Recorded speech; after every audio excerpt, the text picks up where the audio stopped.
प्यारे बच्चों, मैं आपका प्रशांत सर आज आपके लिए एक नई ट्रिक लेकर के आया हूँ। अगर आप क्लास 10th, 12th और UP board, CBSE board, NDA, JEE, NEET वगैरह की तैयारी कर रहे हैं तो बच्चों ये ट्रिक आपके लिए है। Welcome to the gravity of Prashant sir. चलिए शुरू करते हैं आज की ट्रिक के बारे में। आज हम बच्चों लेकर के आए सारे कॉम्बिनेशंस के बारे में, जो हमारा सीरीज पैरेलल कॉम्बिनेशन के जितने भी डिवाइसेस होते हैं उनको किस तरीके से कनेक्ट करते हैं और उनके क्या फार्मूले होते हैं। मिनट्स में एक साथ ज्यादा मटेरियल को किस तरीके से मिनट्स में तैयार कर सकते हैं। चलिए शुरू करते हैं आज की ट्रिक। और जितने भी हाईएस्ट मार्क्स गेन करने वाले स्टूडेंट्स हैं जो अपना स्कोर ग्रेड करना चाहते हैं, बढ़ाना चाहते हैं, वो इस ट्रिक के बारे में जरूर जानते हैं। शुरू करते हैं आज की ट्रिक। आज की ट्रिक में हम लोग बच्चों समझेंगे सीरीज और पैरेलल कॉम्बिनेशन। क्या समझेंगे बच्चों? सीरीज एंड पैरेलल कॉम्बिनेशन में रेजिस्टेंसेस का parallel and series combination, capacitors यानी प्रतिरोधों का, संधारित्रों का, इंडक्टर्स यानी प्रेरकों का श्रेणी क्रम और समांतर क्रम संयोजन समझेंगे। तो सबसे पहले मैं आपको इनके फार्मूले के बारे में बता देता हूं कि सबसे पहले जब सीरीज कॉम्बिनेशन की बात करते हैं या श्रेणी क्रम कॉम्बिनेशन की बात करते हैं तो इसमें हम लोग फार्मूला यूज करते हैं RS = R1 + R2 + R3 का। और अगर सेम मैग्नीट्यूड के यानी कि सेम परिमाण के रेजिस्टेंस या प्रतिरोध जुड़े होते हैं तो हम लोग उसका डायरेक्ट n से जितने भी टर्म्स के जुड़े होते हैं उसे मल्टीप्लाई कर देते हैं। ऐसे ही पैरेलल कॉम्बिनेशन में क्या करते हैं? पैरेलल कॉम्बिनेशन में हमको 1 का फार्मूला लगाना पड़ता है। 1/RB = 1/R1 + 1/R2 + 1/R3। और अगर R1, R2, R3 या किसी भी नंबर्स की सारे मैग्नीट्यूड जो है सेम होते हैं या उनका परिमाण बराबर दिया गया हो तो हम लोग उसमें n का डिवाइड करते हैं। RP है हमारा RS का मतलब यहाँ पर है सीरीज कॉम्बिनेशन के लिए, RP का मतलब है पैरेलल कॉम्बिनेशन के लिए।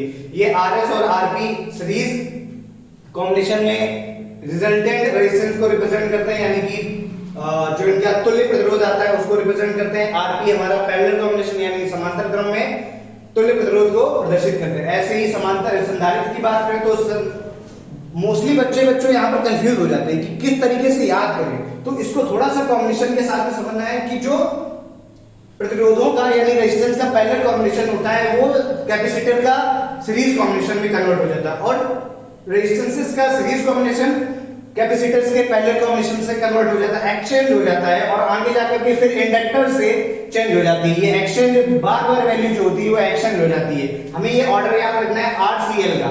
किसका बच्चों ऑर्डर याद रखना है? RCL का ऑर्डर याद रखना है।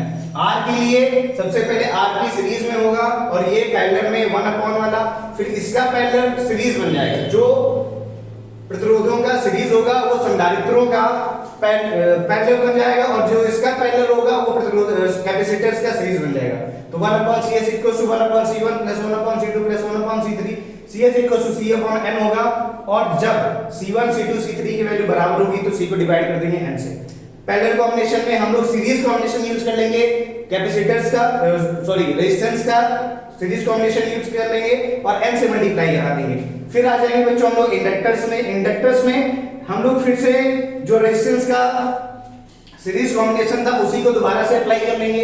LS = L1 + L2 and L3। LS = NL हो जाएगा, जहां पर L1, L2 अगर L3 की वैल्यू बराबर है तो डायरेक्ट नंबर ऑफ इंडक्टर से हम लोग मल्टीप्लाई कर देते हैं। आगे चलते हैं पैरेलल कॉम्बिनेशन। पैरेलल कॉम्बिनेशन में हम लोग फिर से रेजिस्टेंस का इसमें अप्लाई कर लेते हैं। Parallel combination 1/LP = L1 + 1/L2 + 1/L3। अगर L1, L2, L3 की वैल्यू बराबर होती है तो हम लोग डिवाइड कर देते हैं नंबर ऑफ इंडक्टर से। तो बस आपको एक कॉम्बिनेशन याद रखना है कि जो इसका सीरीज है कैपेसिटर का सीरीज पैरेलल कैपेसिटर का सीरीज जो होता है वो रेजिस्टेंस का पैरेलल कॉम्बिनेशन होता है, या रेजिस्टेंस का जो सीरीज कॉम्बिनेशन होता है वो कैपेसिटर का पैरेलल हो जाता है और कैपेसिटर का पैरेलल इंडक्टर्स का सीरीज हो जाता है।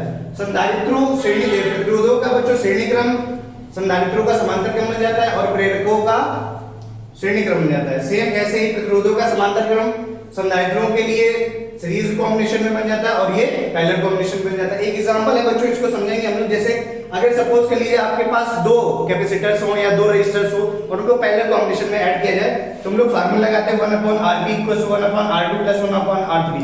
इसको एलसीएम लेकर सॉल्व करेंगे तो काफी ज्यादा लॉन्ग प्रोसेस में चला जाएगा। हम सीधे ऊपर मल्टीप्लाई करा दें और अगर नीचे क्या करा देंगे? ऐड करा देंगे तो हमारा आंसर मिनट्स क्या सेकंड्स में भी आ सकता है। जैसे एलसीएम लेने की कोई जरूरत नहीं है, यहाँ पर हम लोग सीधे इनटू करा देंगे और डिवाइड करा देंगे।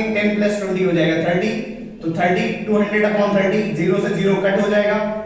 20/3 वैल्यू आएगी 6.66 ओम, जिसको हम लोग अप्रोक्सीमेट में 6.7 ओम लिख सकते हैं।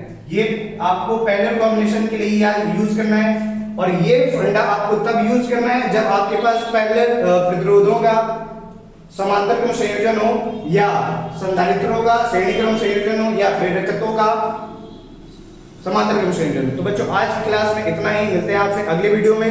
प्लीज कमेंट करके जरूर बताएं कि आपको अगली वीडियो किस टॉपिक से रिलेटेड चाहिए। थैंक यू सो मच बच्चों।